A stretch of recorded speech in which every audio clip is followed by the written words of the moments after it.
Hello friends, good night.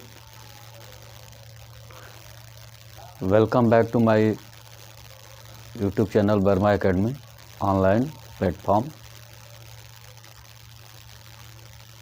Friends, आज मैं फिर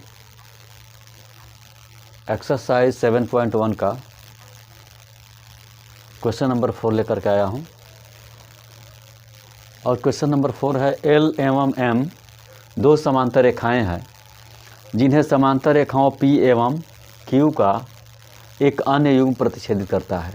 दर्शाइए कि ट्रायंगल ABC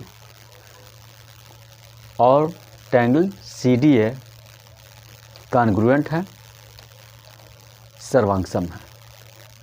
तो ध्यान दीजिए, L और M दो समांतर रेखाएं हैं। एक समांतर रेखा है L और दूसरी समांतर रेखा है M। ध्यान दीजिए, ये मान लीजिए L है और ये M है। ये समांतर रेखा है L और ये है M। और इन समांतर रेखाओं को, जिन्हें समांतर रेखा एक अन्य समांतर रेखा P एवं Q अन्य युग्म प्रतिच्छेदित करता है, तो P और Q का एक युग्म क्या कर रहा है, L और M को प्रतिच्छेदित कर रहा है। तो कह रहा है कि दर्शाना है कि ट्रायंगल ABC ये ट्रायंगल और ट्रायंगल CDA ये दोनों क्या है, सर्वांगसम है। चलिए चलते हैं। तो क्या होगा, अब हम लोग सॉल्यूशन करेंगे। क्या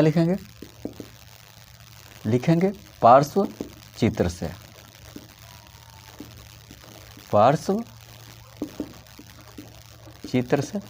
सामने के चित्र से। क्या, L एवं M दो समांतर रेखाएं हैं जिन्हें समांतर रेखाओं P एवं Q का एक अन्य युग्म प्रतिच्छेद करता है। दो समांतर रेखाओं L एवं M को P एवं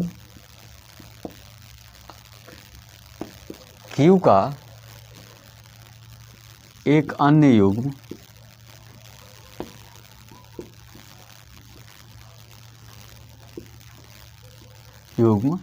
क्या करता है, प्रतिच्छेद करता है, मतलब काटता है। L और M को P एवं Q का एक अन्य युग्म प्रतिच्छेद करता है। L को और M को P और Q क्या करते हैं, काटते हैं।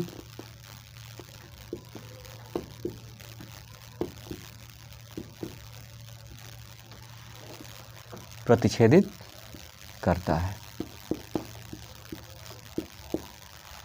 और ये दोनों युग्म कैसे हैं, L और M ये भी समांतर हैं और P और Q ये भी क्या हैं, समांतर हैं। तो L और M को P और Q क्या करते हैं, प्रतिच्छेदित करते हैं।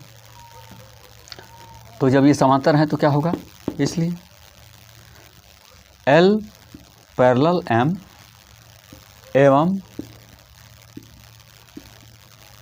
P parallel Q। L और M क्या करते हैं, ये दोनों पैरेलल हैं। P और Q ये भी क्या हैं, पैरेलल हैं। अब ये दोनों युग्म एक दूसरे को काटते हैं, कहाँ, A, B, C एवं D पर। ठीक है ना। तथा इन दोनों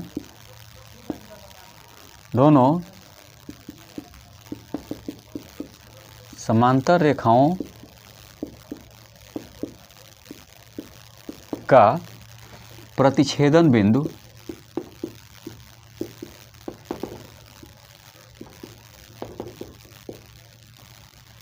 क्या है, A, B, C एवं D है।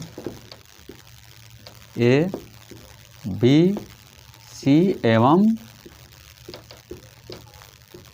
डी है, ठीक है ना। ये दोनों समांतर रेखाएं एल एम पी और क्यू, एक युग्म है एल और एम और दूसरा युग्म है पी और क्यू। ये दोनों कहाँ काट रहे हैं, ए बी सी एवं डी पर काट रहे हैं।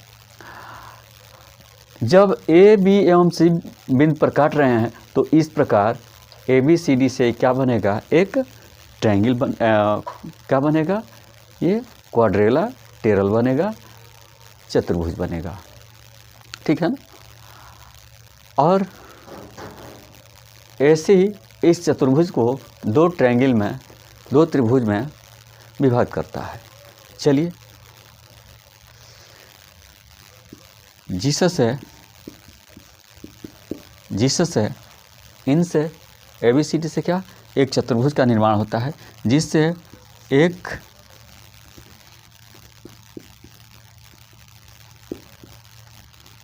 चतुर्भुज बनता है या निर्माण होता है, ठीक है ना। ABCD ये क्या बन गया, एक चतुर्भुज बन गया, और चतुर्भुज बन गया, और AC क्या है, इस चतुर्भुज का विकर्ण है, और यह विकर्ण AC इस चतुर्भुज को दो त्रिभुजों में विभाग करता है। एवं AC चतुर्भुज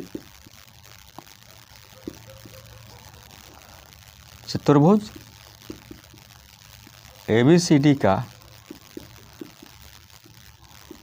विकर्ण है, क्या है, विकर्ण है। और जब ये विकर्ण है तो क्या करता है, इस चतुर्भुज ABCD को दो त्रिभुजों में विभाजित करता है, जो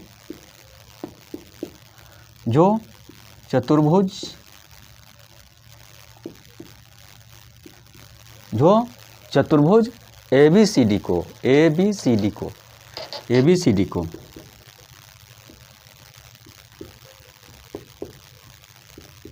दो त्रिभुज में क्या करता है, विभाग करता है या बांटता है।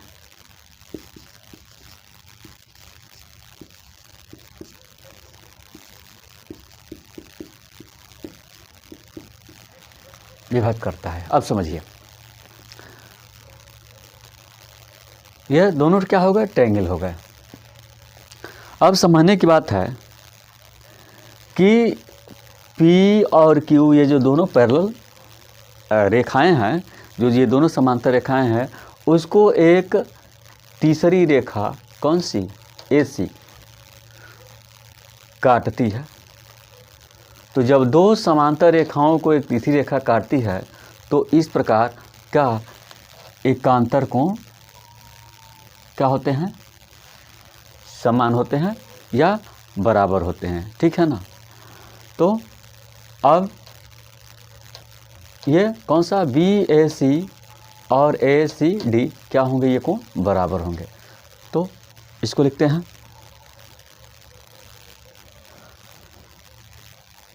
क्या लिखेंगे, समांतर रेखाओं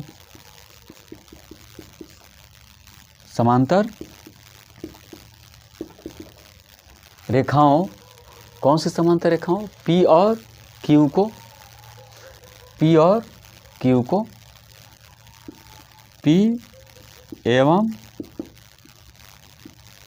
Q को एक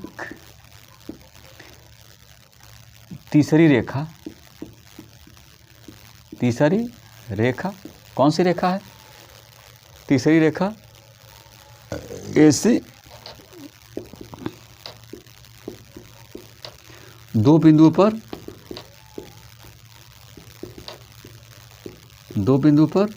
काटती है।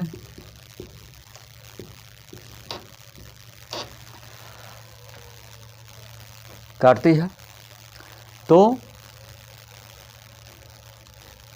जब समांतर रेखाएं P और Q को एक तीसरी रेखा AC दो बिंदु पर काटती है तो क्या होता है, अभी पिछले वाले क्वेश्चन में हमने बताया था कि जब दो समांतर रेखाओं को एक तीसरी रेखा विभिन्न बिंदुओं पर काटती है तो एकांतर कोण समान होते हैं। इस प्रकार यह कोण और यह कोण क्या हो जाएंगे? एकांतर कोण हो जाएंगे। काटती है इसलिए एकांतर कोण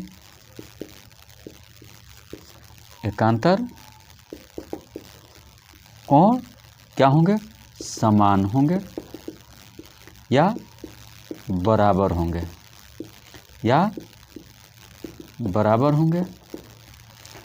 अतः कौन सा? कोण BAC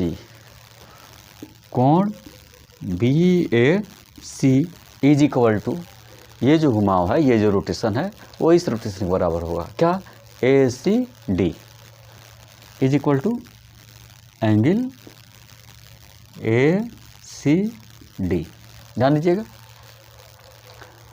BAC ये जो घुमाव है, ये जो रोटेशन है, वो ACD इस रोटेशन के बराबर होगा। एवं, और आगे चलिए, एवं अब क्या? समांतर रेखा L और M को AC विभिन्न बिंदुओं पर काटता है एवं समांतर रेखाएं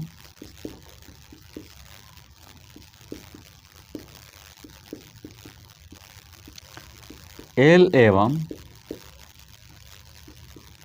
M को AC दो बिंदुओं पर विभक्त करता है या दो बिंदुओं पर काटता है। दो बिंदुओं पर काटता है। जब दो बिंदुओं पर काटता है तो क्या होगा? जब दो समांतर रेखाओं को एक तीसरी रेखा दो बिंदु पर काटती है तब क्या होगा? तब इस दशा में भी एकांतर कोण समान होंगे। और कौन से एकांतर कोण होंगे? ये जो रोटेशन है DAC और यह रोटेशन कौन सा? ACB, ये दोनों क्या होंगे? बराबर होंगे। इसलिए एकांतर कोण यहाँ भी क्या होंगे? बराबर होंगे। इसलिए एकांतर कोण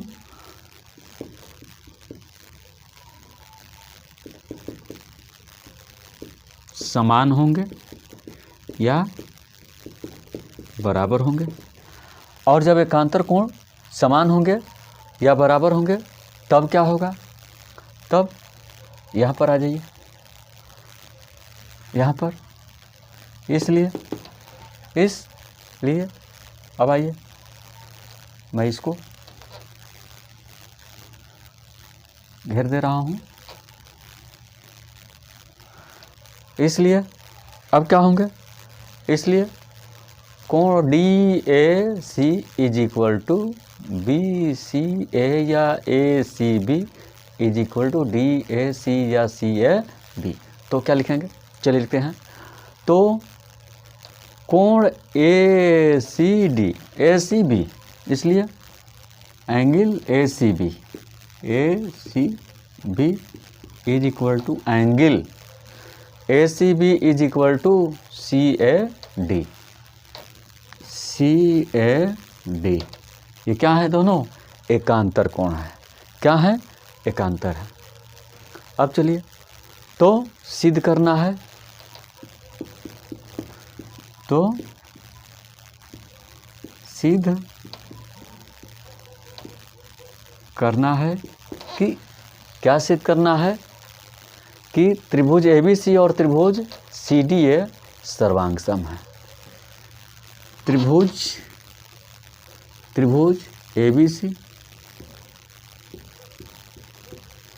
एवं त्रिभुज, मैं यहाँ लिख दे रहा हूँ, एवं त्रिभुज CDA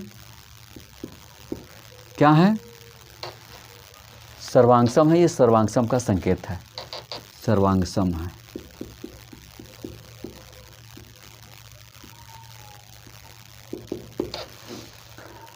अब इन्हें सर्वांग सम सिद्ध करना है तो क्या करेंगे? अब आप आ जाइए, क्या होगा, उपपद में आ जाएंगे। अब यहाँ से शुरू कर रहे हैं, इसलिए उपपद। अब उपपद में क्या होगा, उपपद में क्या होगा, त्रिभुज किसको सिद्ध करना है, सर्वांग सम ABC और CDA को, तो इसी में चलेंगे। क्या लिखेंगे, इसलिए त्रिभुज ABC एवं CDA में, इसलिए त्रिभुज ABC एवं त्रिभुज CDA में, CDA में, ठीक है ना। अब ABC यह ट्रायंगल और CDA ये ट्रायंगल और ये ट्रायंगल दोनों को सर्वांग सम सिद्ध करना है।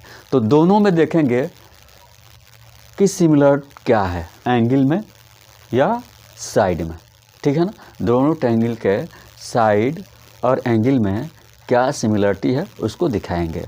पहले ABC का दिखाएंगे, उसके बाद CDA का। तो क्या आप देख रहे हैं, क्या देख रहे हैं, इसको देखिए।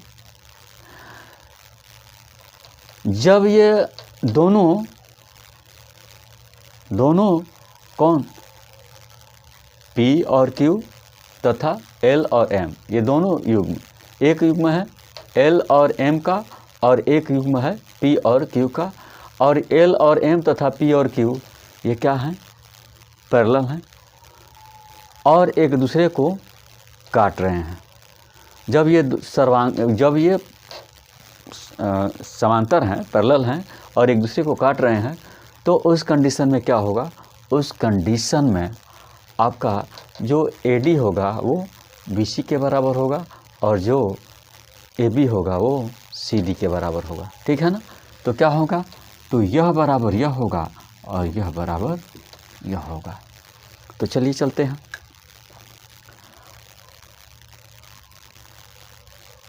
हैं, कहाँ,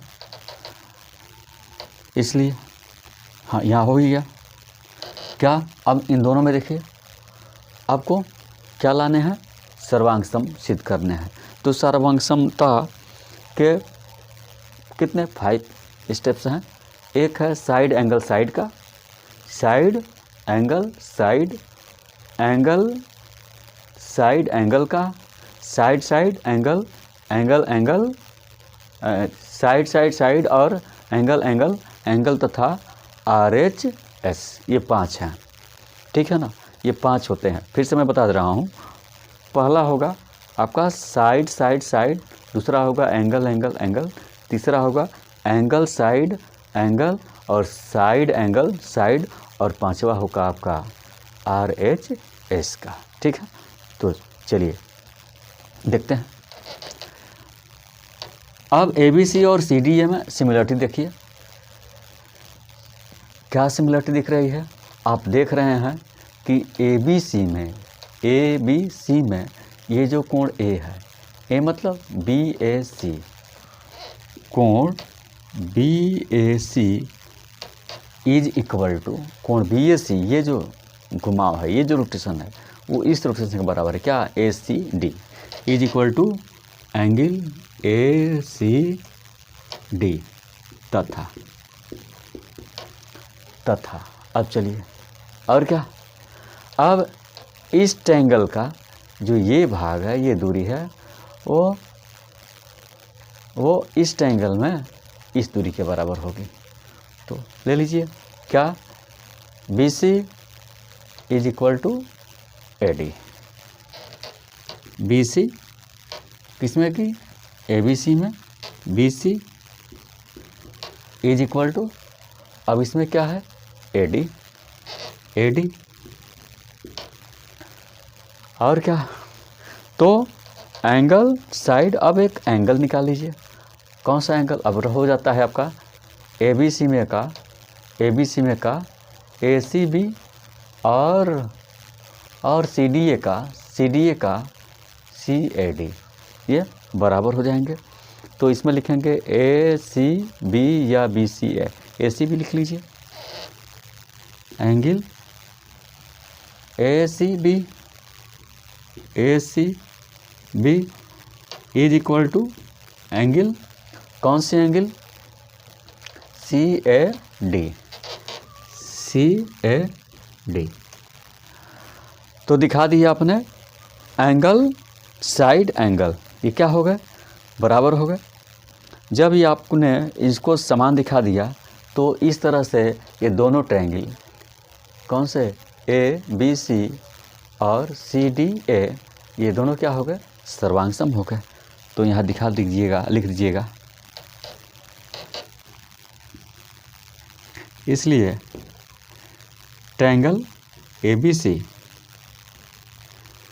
एवं ट्रायंगल